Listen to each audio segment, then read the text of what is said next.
This thing here is actually so sick, fam. It's actually so sick. I swear down. Hey, what's good people? Tech Jamo, welcome back to the channel, and if it's your first time, well done for finding me. Why don't you reward yourself by hitting the subscribe button, hitting the like, and hitting that notification bell if you're vibing with the content. Now, we got this Steam Deck 256 gigabytes in front of us today. It wasn't sent to us by Valve or Steam. We're not special like that. We got it from eBay, fam, where them man there are selling it for like twice or 3 times the price. But you know what man does? I need to make sure that you man are not wasting your money. So I thought I would let you guys know what's really good with this thing and see if it's really worth the asking price. So let's get this thing unboxed, fam. First off, let's look in this little box here, see what I want. Little charger and that, okay. You done know, little 3-pin thing and little USB-C on the other end. And it's a non-removable cable as well, so we can't use that to plug the Steam Deck into anything else. Nothing more inside that box, so I'm gonna put that to the side. Okay, and this is the thing right here. Can I just commend Valve for including a carry case with their device, fam? Like, you don't have to go and find one at the shops. The carry case is there, it's ready to go. This thing is ready for travel, fam. Anyway, let's unzip this thing. The carry case is actually good quality as well. Love the little, ooh, okay. This is the thing, so immediately holding it, do you know what guys, fam, it feels quite solid. Not like drop it on the floor and it'll be okay solid, but it feels like it's got that premium weight to it. You know that weight when you pick up something and it feels expensive? That's what man is feeling with this. The little rear buttons there on the back, a little bit fingerprinty though, but it's got a little Valve logo there. I'm not mad at this. I'm not mad at all. It looks ugly though, I can't lie, it looks ugly with those big square touch panels on the front. Yeah, it looks kind of ugly, but you know, it is what it is. Initial test on the buttons feels okay.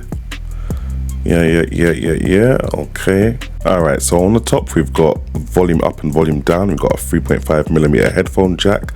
We've got a ventilation port here.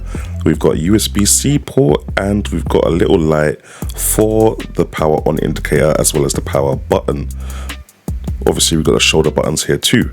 Now on the bottom, nothing really much apart from the micro SD card reader. You've got R4 and R5 buttons on the back there, which you can fully customize and set to whatever you want, as well as L4 and L5 on the other side.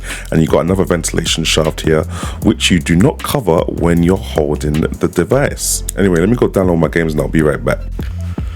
Okay, so all the games are downloaded. We're back and good to go in the Steam OS, and yes, it is still Steam OS. I haven't put Windows on here because I want to see what the core user experience is, what it will be like for people who don't wish to install another whole operating system on their device. They just want to get it up, boot it up, and download games.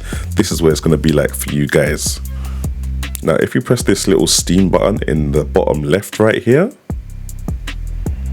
it will bring you to the Steam menu where you've got all the things that you would expect to have in a Steam console. Library, store, friends, media, download, settings, power options, all them things good to go.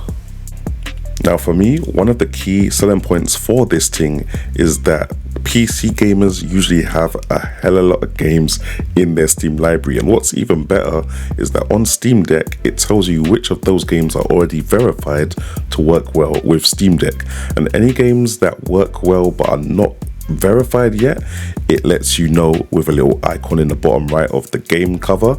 And any game that hasn't been tested at all on Steam Deck, it will let you know with a little no entry sign on that game, so you immediately know from face value which games are more likely to work than others.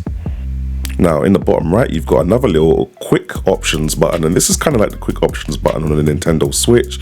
You've got options for brightness, audio, connectivity in terms of Wi-Fi, Bluetooth, and you've got some performance metrics that you can toggle on and off as well, like frames per second counter in the top left, vibration, core temperatures and stuff like that.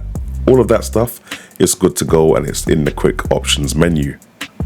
Alright, now let's bring the focus back to the hardware. Starting off with the screen, it's a decent size, roughly the same size as the Nintendo Switch. I feel the pixels per inch are doing bits. It's okay. It's a nice 1280 by 800, so just above 720p, so you get that 16 by 10 ratio. It gets plenty bright for playing inside. However, if you're playing outside in direct sunlight, then you may run into some problems. Now, moving on to the buttons and controls, everything feels just as it should, fam. If I was to compare it to another controller I've used recently, I would say they definitely feel most like the Xbox Series X and S controllers. From the analog triggers on the back to the clickiness and responsiveness of the analog sticks on the front, it all feels good to go.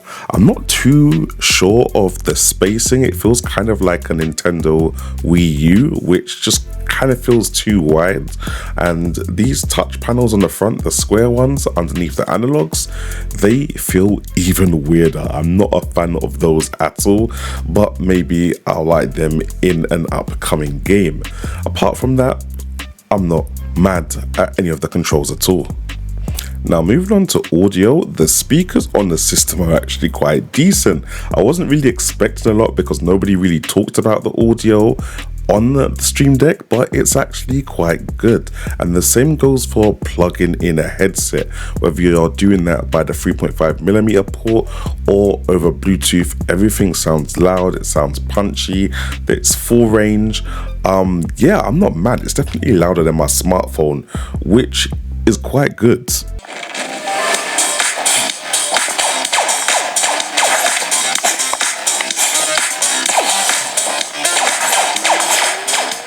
Now, moving on to battery, it's hard for me to give a definitive answer at the moment because I've only had it for literally 24 hours and I've literally been using it to install a game, test that game for 30 minutes, and then move on to another game, install another game, test that game for like 30 minutes.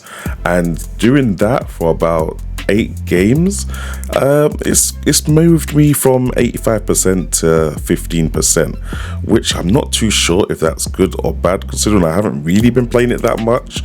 So I'll have to see how long the battery lasts when I give it a good 2-hour, 4-hour session of gaming. So stay tuned for that.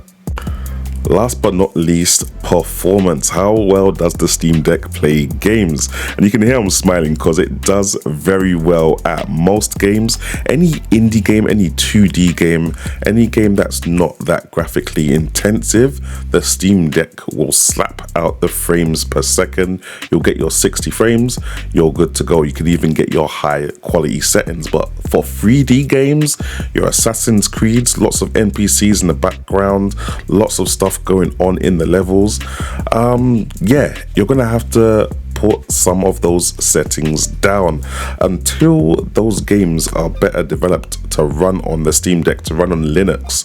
The Linux compatibility thing, it's doing its job a little bit, but yo, we need that Windows level of compatibility or to just install Windows. But until there's a Windows Explorer, I'm going to stay with the Steam OS as it's just got that easy, usable interface, fam. It's just quick and easy to use, and that's what you need when you're playing games on the go. So in conclusion, guys, I mean, it feels weird to say in conclusion because I've not come to a conclusion on this device yet. But right now, it seems very promising. Like, it's stupid to buy something based on a promise, so I can't really suggest you guys to go and make a pre-order. However, on what I've seen so far, it does look quite good, fam. It does look quite good. For those of you that already have a Steam library of games in your backlog, this could be the way that you can get through it, fam. It is quite pricey though. It is about the same as a next-gen console, so you'd have to put that into consideration. But from what I've seen so far, if the compatibility starts compatibilitying, yo, this could be a serious contender for the Nintendo Switch.